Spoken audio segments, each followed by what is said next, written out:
xale dàqul lii yeewu suba teel waare jàngi sangu jàpp julli ñaan yàlla buur lii mu may laa di gaan yaay jox la nga ndekki ba suur jàpp sa loxo yóbbu daara wuti xam-xam ne yaay buy maa ngi dem jàngi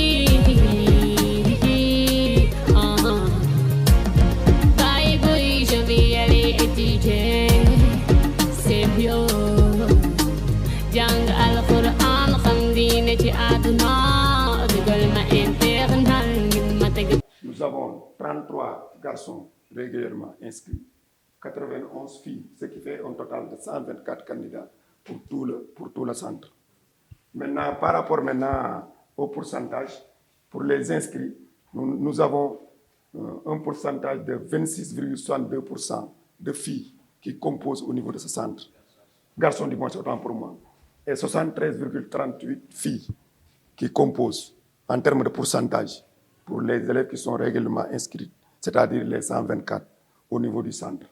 Et pour 6e, nous n'en avons pas, et c'est pareil, ce qui fait toujours un total de 26,62% pour les garçons, 73,38% pour les filles. Maintenant, par rapport aux absences, nous avons vérifié l'ensemble des salles, mais nous n'avons pas constaté d'absents. Voilà, donc un cas exceptionnel pour ce centre. Cette année, nous n'avons pas eu d'absents. Donc tous les candidats qui s'étaient régulièrement inscrits se sont présentés le jour de l'examen. Et ils ont débuté dans les conditions les meilleures, maintenant aussi les examens. Pour ce qui concerne maintenant les présents, c'est-à-dire ceux qui composent, pour les candidats doubles, nous avons toujours 33 garçons et les filles, 91 filles, ce qui fait toujours un total de 124 présents. Pour le total aussi, ça ne varie pas. Comme je vous l'avais dit pour les tableaux, les premiers tableaux, 6e et CFE, nous n'en avons pas pour ce centre. Donc pour les pourcentages des présents, garçons, nous avons 100% présents. Filles aussi 100% présents. Donc dans le centre, tous les candidats qui s'étaient régulièrement inscrits se sont présentés à 100%.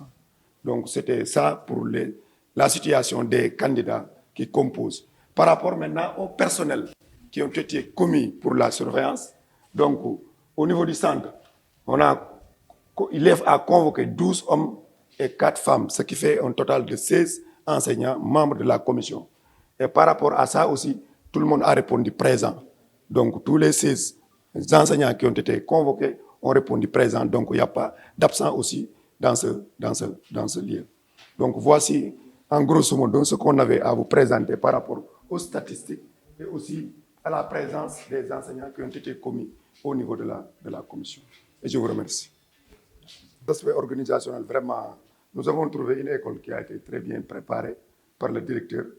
Et les classes ont été nettoyées, les tables bien rangées, numérotées, n'est-ce pas, réparties dans 6 salles. Et depuis ce matin, vraiment, nous évoluons dans les conditions les meilleures. Et souhaitons que cela se passe ainsi jusqu'à la fin et que nous ayons les meilleurs résultats du Sénégal. C'est mon souhait, quoi. Et je vous remercie. Nous avons 12. Nous avons garçons 39, filles 48. Total 87. CFE, garçons 0, filles 1, total 1. 6e, donc nous avons 0, 0, 0. Donc il n'y a pas de candidat 6e. Total inscrit, donc nous avons 39 garçons, 49 filles, ça fait 88. Absent, donc, au niveau des absents, donc il n'y a pas d'absent. On n'a pas noté d'absent. On composé double, garçons 39, filles 48, total 87. CFE, garçons 0, filles 1, total 1. 6e, donc il n'y a pas de 6e ici. Bon, pour le personnel, nous avons 11 hommes, 4 femmes. Présents 10 hommes, 3 femmes. Absents, bon, nous avons un homme et une femme. Il y a 2 absents. Pour le personnel, quoi. Bonjour tout le monde. Nous saluons donc le passage des autorités pour tout simplement essayer de voir l'organisation du CFE au niveau du centre El Hadj Alioune Badara Seye. nous profitons de l'occasion pour vous souhaiter la bienvenue et vous dire merci du passage. Donc, comme je le disais, nous sommes au centre El Hadj Alioune Badara Seye et pour l'examen du CFE 2023. Donc, à l'école El Hadj Alioune Badara Seye, il y a 3 écoles qui composent ici. C'est l'école El Hadj Alioune Badara Seye, l'école élémentaire de Yamong et l'école élémentaire de Keur Moussa Ndiaye. Nous avons aussi 2 candidats libres. Donc, en ce qui concerne les effectifs, pour El Hadj Alioune Badara Seye, 27 garçons, 35 filles, le total 62. Yamong 2 garçons, 8 filles, total 10. Et maintenant, Keur Moussa Ndiaye, 3 garçons, 13 filles, total 16. Pour les CL, nous avons 2 filles, ce qui fait un total de 32 garçons inscrits, 58 filles, et pour un total général de 90 élèves. Donc, nous n'avons pas d'absents au niveau du centre El Hadj Alioune Badara Seye, tout le monde est là. Donc, ce qui veut dire que le nombre inscrit est égal au nombre de tous ceux qui ont composé. Donc, il n'y a pas d'absents. Ce qu'il y a à signaler, c'est qu'il y a 2 absents, 2 CL, 2 candidats libres. Voilà, 2 candidats libres. Maintenant, au niveau du personnel, tout le monde est là. Il n'y a pas d'absent aussi. Sur le côté maintenant organisationnel, nous n'avons pas de difficultés majeures à signaler. Vraiment, ça se déroule très bien. Nous sommes à la deuxième épreuve. Au petit matin, nous avions un élève qui avait des douleurs de ventre. On a appelé le médecin, il a mis une injection et on va essayer, Inch'Allah, de la faire rattraper. Inch'Allah. Voilà. Notre centre, c'est Antoine de Padoue. Inscrit 30 garçons 33, filles 52, total 85. On composé garçons 33, filles 51, total 84. Absent, donc garçon 0, filles 1, total 1. Voilà donc ce qui est du personnel. Tout le monde est présent, il n'y a aucune absence et tout se passe bien. On est à la deuxième épreuve, compétence L5. Et pour l'instant, tout se passe bien. Merci, monsieur la directrice de l'école, qui est en train de nous préparer même le petit déjeuner. Voilà, tout se passe bien. Voilà, pour l'instant, tout se passe bien. fii ci Saint-Antoine de Padoue, moo xam ne dernier centre bi nga xam ne moom la ñu visité tey pour les examens du CFEE. ñu ngi kontaan vraiment ci déroulement bi et puis tout fu ñu dem vraiment fekk nañ lépp pare lépp passé absent amul presque waaw absent amul presque kon en tant que parent d'élève vraiment kontaan nañ ci fa tabarakallah taxawaayu parent d'élève yi itam sentir nañ ko bu baax a baax a baax. ñu remercier bu baax l'IEF muy Mamadou Ousmane Omar Gueye mi tabarakallah macha allah bu ñëwee ba léegi wax dëgg yàlla mi ngi liggéeyam rafet na lool tabarakallah ñi si bokk ñëpp boole leen ci te itam ku ci nekk rek xam na sa rôle tabarakallah kon ci gàttal daal ñu ngi kontaan ci ñëpp tabarakallah et ni ñu ko commencé nii ci bismillahi rahmaani rahim yàlla na ko yàlla yeggale ci alhamdulillahi rabbil alamin yàlla résultat yi ñu joxoon daaw ñu doublé ko s'il le faut même waaw ñu ngi koy ñaan yàlla mi nga xam ne dara taw ko yàlla defal ñu ko asalaamaaleykum wa rahmatullah. Monsieur Ndiaye bon di wax rek def nañ le tour des écoles ci délégation bi nga xamante ni le préfet moo ko jiite ñu ànd si ak tous les chefs de service ak l'IEF du département bon di wax que liñ gis ci terrain bi dal na xel. Organisation bi jaar na yoon amul absent pratiquement ci candidats yi ci personnel bi aussi même chose donc yàlla bu yaakaar tas et que di souhaiter aussi Sénégal bokk Koungheul bokk ci ñi nga xamante ni dinañ def les meilleurs résultats au niveau national di féliciter aussi le ministère de la santé de l'éducation à travers l'IEF ci organisation bi ñu teg ci place bi di ñaan mu yegg ak jàmm ak salaam. di nuyu IEF di nuyu les maires di nuyu les parents d'élèves et les services et les chefs de service comme la police service d'hygiène comme niñ ko gisee tey la CFEE bi démarré ñu ànd ak délégation préfet bi def le tour de 4 écoles pour s'enquérir de la situation mais en grosso modo je pense que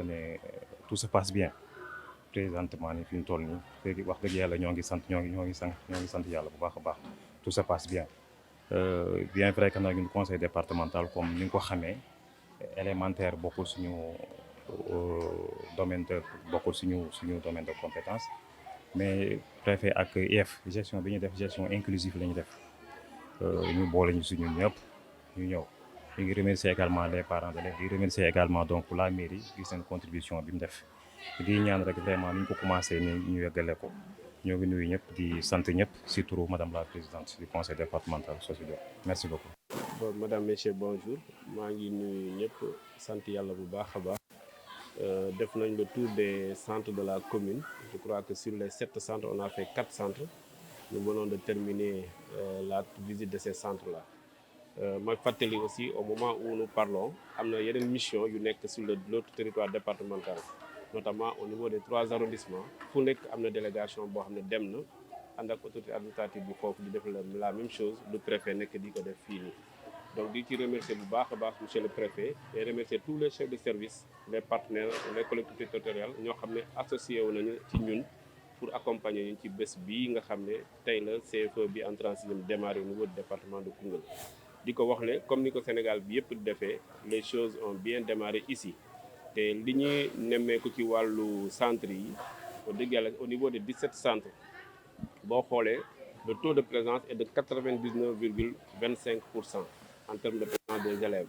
Au niveau des enseignants aussi pareil la situation est presque ça à 100%. Donc loolu nag buñ ko amee dafa fekk ne wax dëgg yàlla rafetlu bu baax a baax organisation bi rawatina nag taxawaayu parents d'élèves yi parce que boo gisee élèves yi daal di ñëw en nombre et ñëw sans absence yu bëri parents yi am na ci taxawaay bu ci am solo buñ ci def donc c'est l'occasion de les remercier mais aussi de remercier ñëpp ñoo xam ne jàpp nañ ci organisation bi parce que niñ ko waxee nii organiser examen yombul mais ku nekk rek bu amee taxawaayam bu ko defee ba mu mot rek mën nañ ci génn donc lii ñu gis nii vraiment dal na xel ñu ñaan yàlla niñ ko tàmbale nii yàlla nañu yàlla may eggale ko noonu mais aussi surtout ñu am ci ay ndam parce que lii yëpp nag sacrifice yi ñu def yi mooy parents yi mooy collectivités yi mooy autorités yi loolu yëpp nag dañu bëgg am ay ndam donc di ñaan yàlla vraiment yàlla nañu yàlla may eggal lii ci jàmm mais aussi di ci am ndam buñ ci bëgg di profiter de remercier les forces de défense et de sécurité notamment seen dispositifs yi ñu mettre en place wax dëgg yàlla fu ñu mënti jaar gis nañu ne ils ont été déployés là-bas def li leen war ci wàllu boobu donc di leen ci remercier bu baax a baax mais aussi di terminer par vous remercier la presse parce que yéen aussi vous jouez un rôle important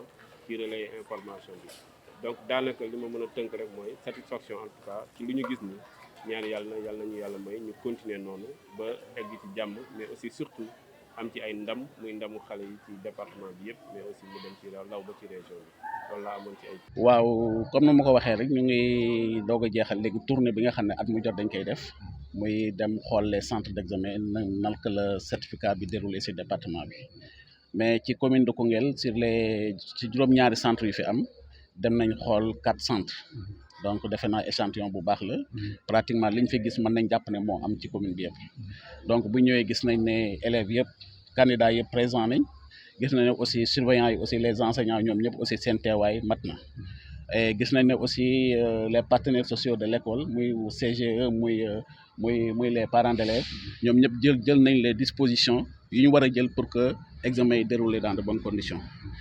Les collectivités territoriales aussi ñoom itam taxaw nañ ci seen accompagnement nu ñu koy defee chaque année surtout la mairie de Koungheul génne na ci gafakam dara pour jàppale inspecteur ci déroulement examen yi donc defe naa loolu lu am solo la donc mention spéciale pour ñoom ñëpp mais aussi mention spéciale pour aussi les forces de défense et de sécurité parce que ku ne xam na ne période bii ñu toll c'était pas évident ñëpp amoon nañ jaaxare ci examen ci année scolaire bi globalement même sax ci examen yi ndax est-ce que dinañ ko tenir ni ñu ko war a tenir mais te loolu dafay laaj sécurisation te yaakaar naa ne commissaire urbain bu Koungheul jël na toutes les dispositions pour la sécurisation des centres d'examen et je pense que dans les autres localités aussi la gendarmerie aussi jël na les mêmes dispositions kon donc defe naa ne examen mën nañ wax ne globalement dina passer dans de très bonnes conditions ci ñaari fan yi et que yaakaar nañ ne dinañ am résultat yoo xam ne année yu gën résultat yu amoon daaw ndaxte sax neexul romb parce que résultat yu amoon daaw résultat yu am solo loon